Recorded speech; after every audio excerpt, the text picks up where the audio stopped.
आज हम UP board की 12वीं कक्षा में भौतिक विज्ञान में पूछे जाने वाले विकल्पी प्रश्नों का अध्ययन करेंगे।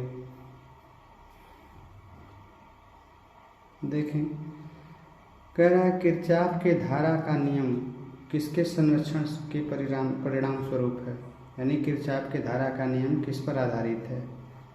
पहला ऑप्शन है ऊर्जा ए,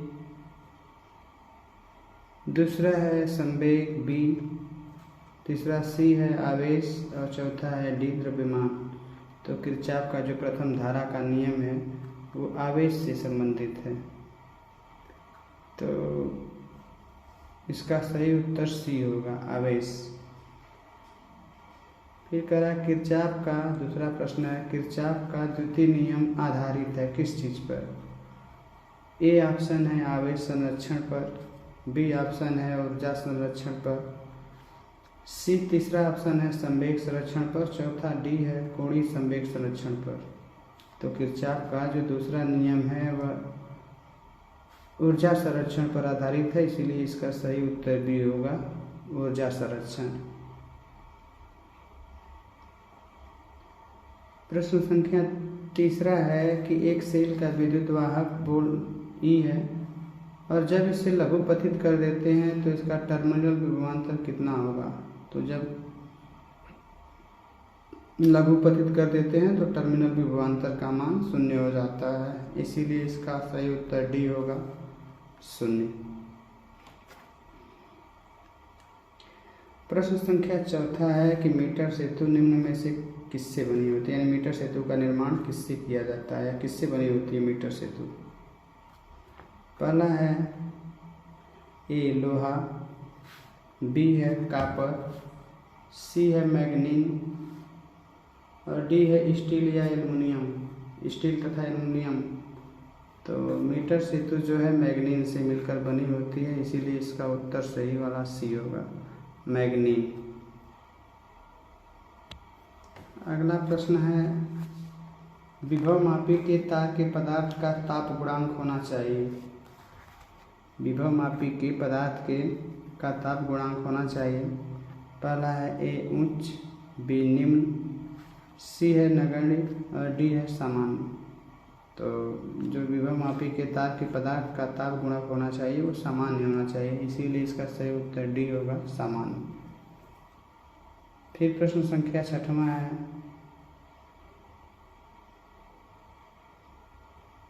म्यू नॉट तथा एप्सिलॉन नॉट के घात पर 1-1/2 है का मान होता है 3 × 10⁻8 सेंटीमीटर प्रति सेकेंड, बी है 3 × 10⁻10 सेंटीमीटर प्रति सेकेंड, सी है 3 × 10⁻9 सेंटीमीटर प्रति सेकेंड और डी है 3 × 10⁻8 किलोमीटर प्रति सेकेंड। तो इसका सही उत्तर होगा बी, 3 × 10⁻10 सेंटीमीटर प्रति सेकेंड। फिर कह रहा है कि गतिशील आवेश उत्पन्न करता है। पहला केवल वैद्युत क्षेत्र, दूसरा बी केवल चुंबकीय क्षेत्र, तीसरा सी है वैद्युत क्षेत्र एवं चुंबकीय क्षेत्र दोनों और डी है इनमें से कोई नहीं। तो जो गतिशील आवेश है वह वैद्युत क्षेत्र एवं चुंबकीय क्षेत्र दोनों उत्पन्न करता है, इसीलिए इसका सही उत्तर सी होगा, वैद्युत एवं चुंबकीय क्षेत्र दोनों। फिर अगला प्रश्न है एक आवेशित कण चुंबकीय क्षेत्र की दिशा में 30 अंश के कोण पर प्रवेश करता है तो कण का पथ होगा। पहला ऑप्शन है वृत्ताकार, दूसरा है कुंडलिनीवत और तीसरा है दीर्घ वृत्ताकार और डी है सरल रेखी। तो इसका सही उत्तर बी होगा, कुंडलिनीवत। अगर वो 30 अंश के कोण पर प्रवेश करेगा तो उसका पथ होगा कुंडलिनीवत, कुंडलिनी की तरह, इसलिए उत्तर इसका बी होगा, कुंडलिनीवत। अगला प्रश्न है किसी एक समान चुंबकीय क्षेत्र में एक इलेक्ट्रॉन क्षेत्र के लंबवत प्रवेश करता है तो कण का पथ कैसा होगा। पहला है दीर्घ वृत्ताकार, बी है वृत्ताकार, सी है परवलयाकार और डी है रेखीय। तो जब 90 अंश के यानी लंबवत यानी 90 अंश पर प्रवेश करता है तो उसका पथ होता है वृत्ताकार, यानी उसका उत्तर बी होगा वृत्ताकार। फिर प्रश्न संख्या 10वां है, समान दिशा में समान वेग से गतिमान इलेक्ट्रॉन के पुंज की प्रकृति होती है। पहला अभिसारी, दूसरा अपसारी, तीसरा सी समांतर, चौथा डी कुछ नहीं कहा जा सकता। तो जब समान दिशा में समान वेग से इलेक्ट्रॉन गतिशील होता है तो उसके पुंज की प्रकृति अपसारी होती है, इसीलिए इसका सही उत्तर बी होगा, अपसारी। ये महत्वपूर्ण प्रश्न हैं जिन्हें बोर्ड की परीक्षाओं में पूछा जा सकता है। प्रश्न संख्या 11वां देखिए, यदि आवेशित कण का वेग 2 गुना और चुंबकीय क्षेत्र आधा हो जाए तो आवेश के मार्ग की त्रिज्या होगी, यानी कण का वेग 2 गुना और चुंबकीय क्षेत्र आधा करना है और तो पूछ रहा है त्रिज्या होगी 8 गुनी कि 2 गुनी कि 4 गुनी कि 3 गुनी।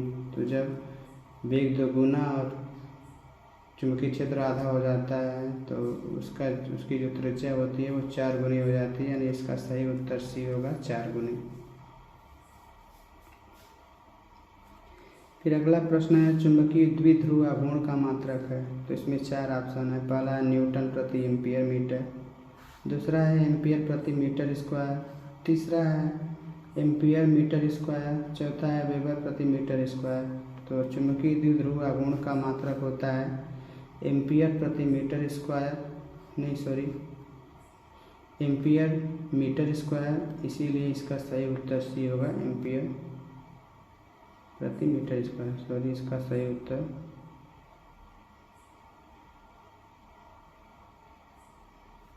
बी होगा, एम्पियर प्रति मीटर स्क्वायर।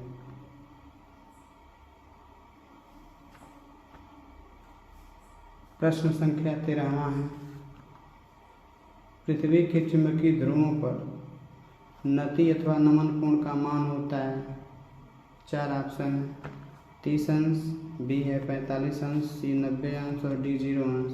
तो उत्तर इसका सी होगा, 90 अंश, यानी ध्रुवों पर नति कोण या नमन कोण का मान 90 अंश होता है।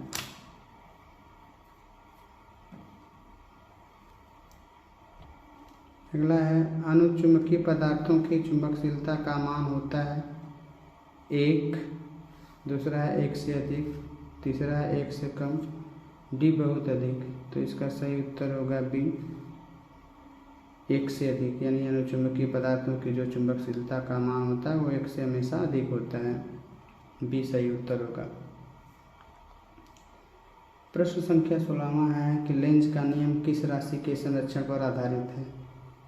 तो लेंज का नियम ऑप्शन दिया है 4 ऊर्जा की, बी आवेश की, सी संवेग की और डी द्रव्यमान की। तो जो लेंज का नियम है वो ऊर्जा के संरक्षण पर आधारित है, इसीलिए इसका सही उत्तर ए होगा, ऊर्जा के।